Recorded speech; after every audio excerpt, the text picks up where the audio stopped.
Okay, so both sides the boots are replaced, the brake hoses are replaced, and now I have to go to the back, replace those hoses, put the new brake cables, the e-brake cables, and then we're gonna be ready to drop the engine in and the transmission.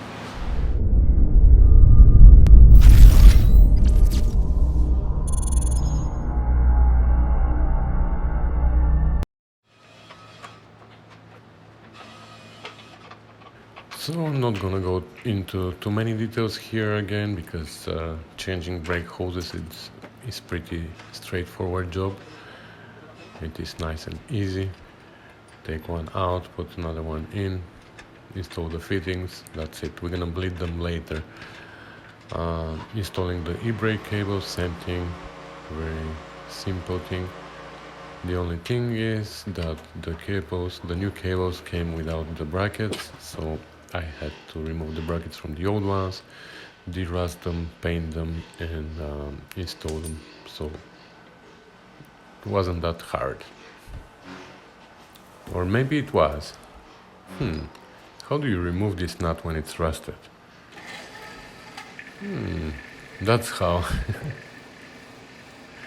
Okay, there's a solution for every problem.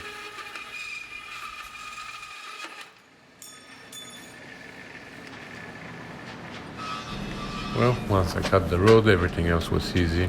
I just removed the two nuts and the bracket, I wire wheeled them, I painted the brackets, and I had to move to something else while the paint dried.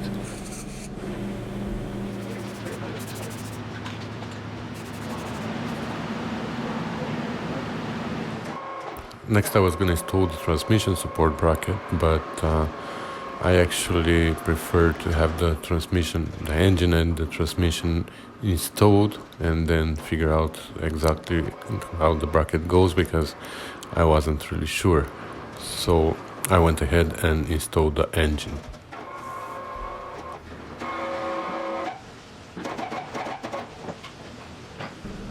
I had to play with the crane a little bit until I positioned the engine in the right place, and then I bolted the two engine mounts, and the rear end I supported with jacks so I can use the crane to bring the transmission.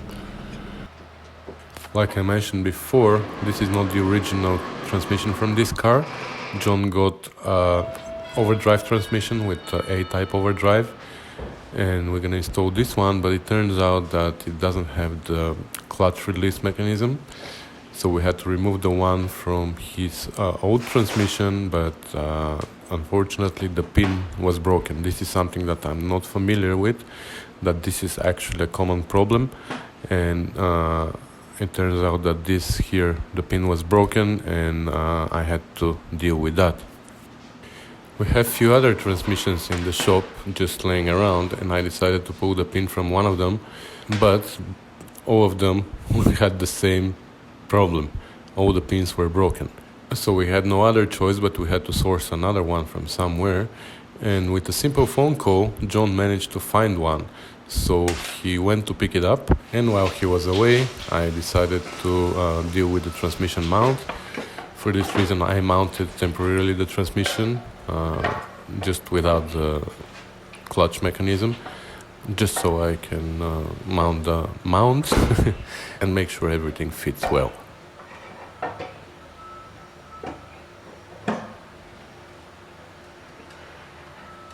On the frame we still had half of the old transmission mount. I mean, the rubber was ripped and the bottom half was still on the frame, so I had to remove that before I can install the new one.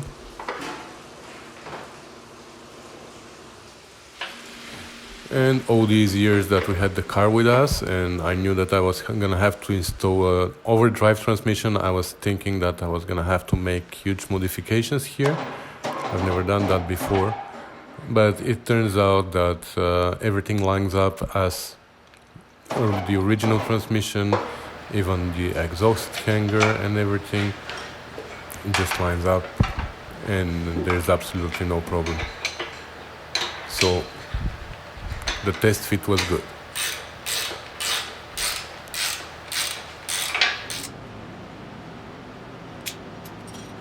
The other thing that this transmission was missing was the shifting mechanism.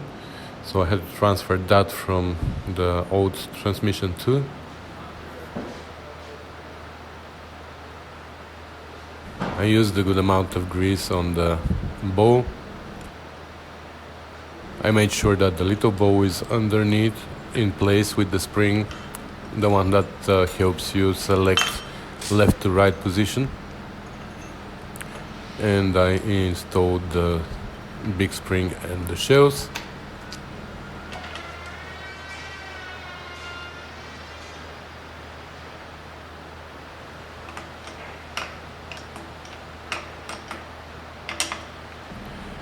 And then when I was testing it to see if it works well, something funny happened, something that you're gonna laugh at, but it's sad because I actually couldn't switch in reverse.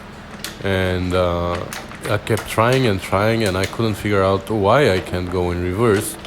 So I took it apart again and I figured out why. I know that you know why. I never knew though. I never knew that you have to lift up and then go right and back for reverse.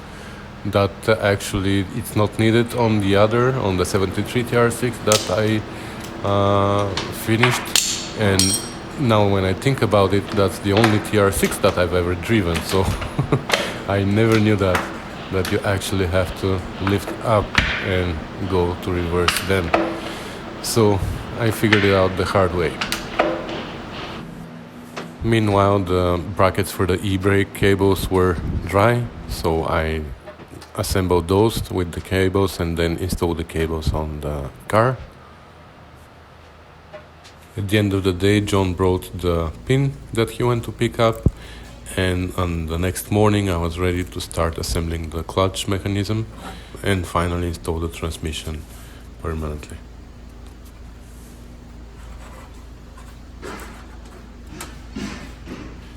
John also picked up the two little pins that go at the side of the fork and in the groove of the release bearing. And that was a good idea actually, because the ones on his old fork were a little bit worn and it was worth changing them.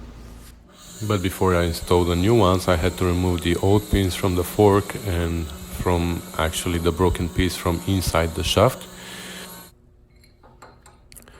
So for the fork tabs I had to grind a little bit the ends and then I used the press. They came out very easy. And again on the press I installed the new ones. Sorry about the shaky camera.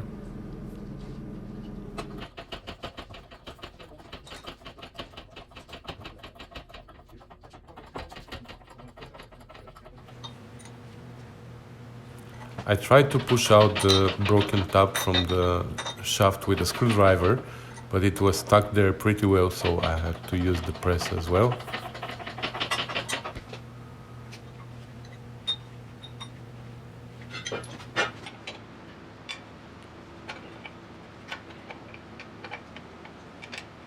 Aligning the holes on the fork and the shaft and pushing the pin through, well, that sounded better in my head, wasn't the easiest thing in the world, but eventually it worked out. I just had to fiddle around a lot.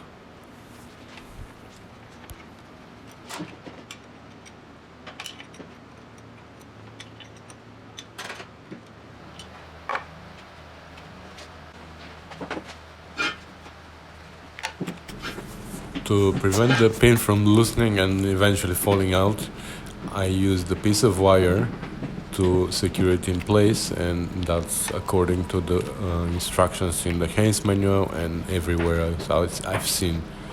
So, piece of wire.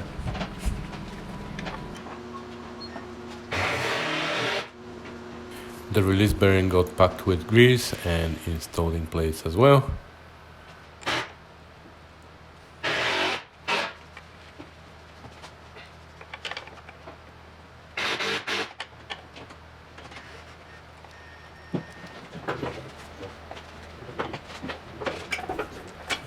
and then I could install the transmission permanently on the engine.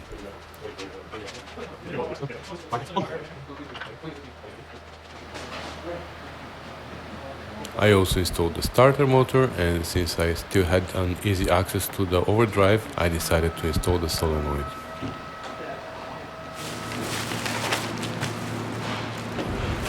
In this bag, John had all the parts that came together with the overdrive, and I wanted to see what's there.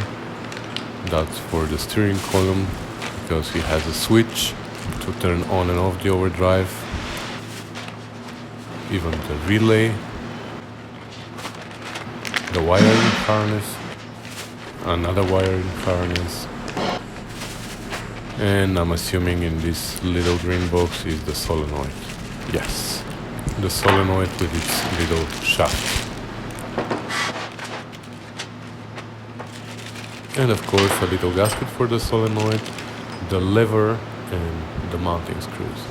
Now to install the solenoid, of course I have to adjust it, and even though I explained that in my series about rebuilding A-type overdrive, I'm going to explain the simple procedure here. So you see this little hole on the lever, not on the solenoid side, that's on the other side of the overdrive, and this hole aligns with the hole on the body, and you can put a drill bit through both of them so the lever stays locked in this position.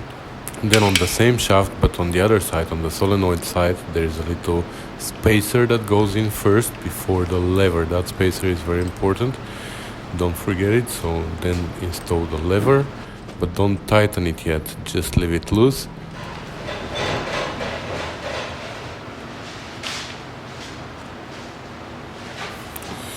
Then the solenoid shaft can go in, and before I put it in, I put the little boot on it, and I put it that way, but maybe now I'm thinking it would be a better idea if first the boot goes on the casting, and then the shaft can go from the top down. Not sure if that would be a better idea, but anyways I went that way. I installed it from the bottom up, and then the boot got pushed back and forth until it went on the right place, and then I could install the solenoid with the gasket on top.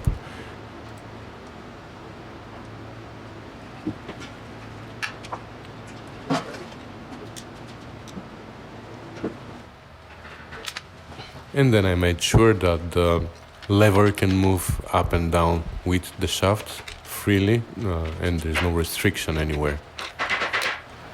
And the last thing that we have to do is to lock the lever on the shaft so they become one and they move together. But we have to find the right position for that. To do that, we need to activate the solenoid or hold it up with one hand, but that's harder, so I prefer to activate it, so I don't need to use my hands for that.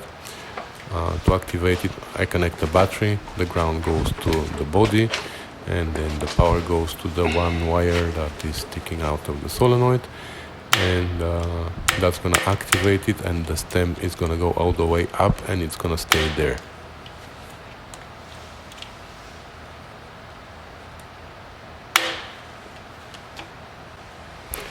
Once the solenoid is activated, you can see that the lever still has a little bit of play up and down.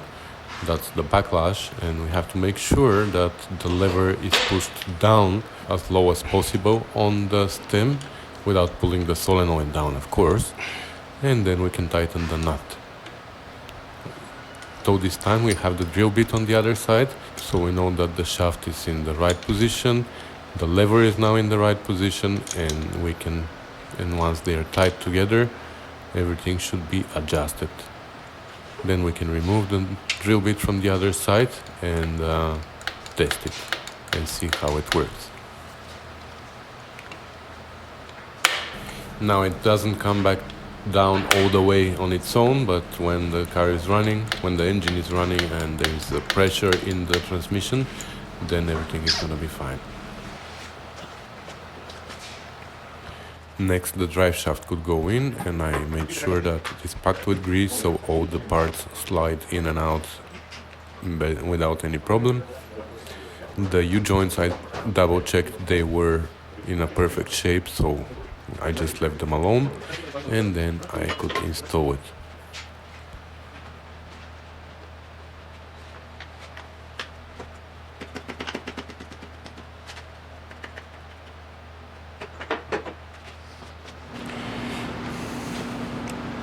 Alright, so we are ready to start mounting this guy onto this guy.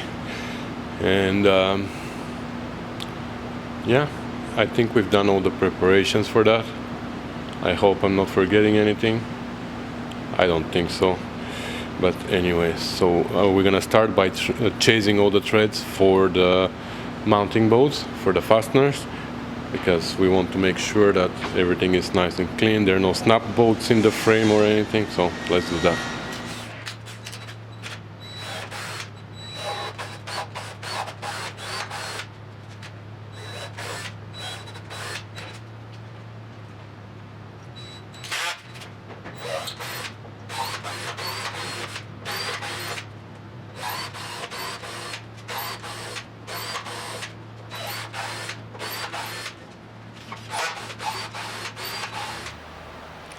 Alright, so happy to report that all holes are clean. There were no snap bolts or anything. It was only paint and debris.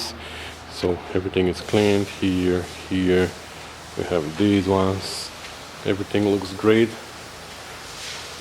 Over there. These here too.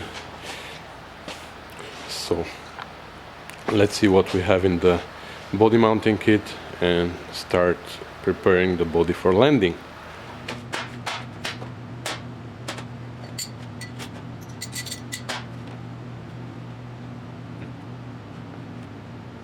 I have the feeling we should have more of these.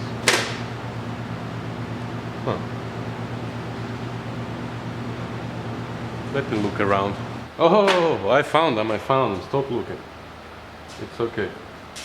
We have 2 sets of squares and 2 sets of triangles here. We have the rubber that's gonna go, I'll show you where, and all the hardware. Okay, that's good. So this rubber is supposed to be in 6 pieces, but they just sent me the full length. So what I'm gonna do is, first of all, I'm gonna cut it in half.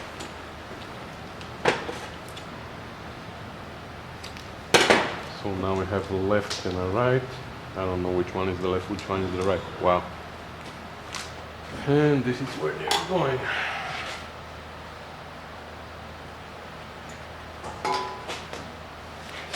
So we have one piece for here, then we have another piece for here, and another piece for here.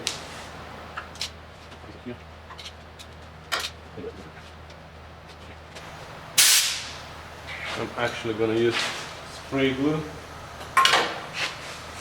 We use this for vinyl and for stuff, you know, on the limousines, the vinyl tops. This is what we stick it with, and it is like really reliable glue. So just want a little bit so it can stay.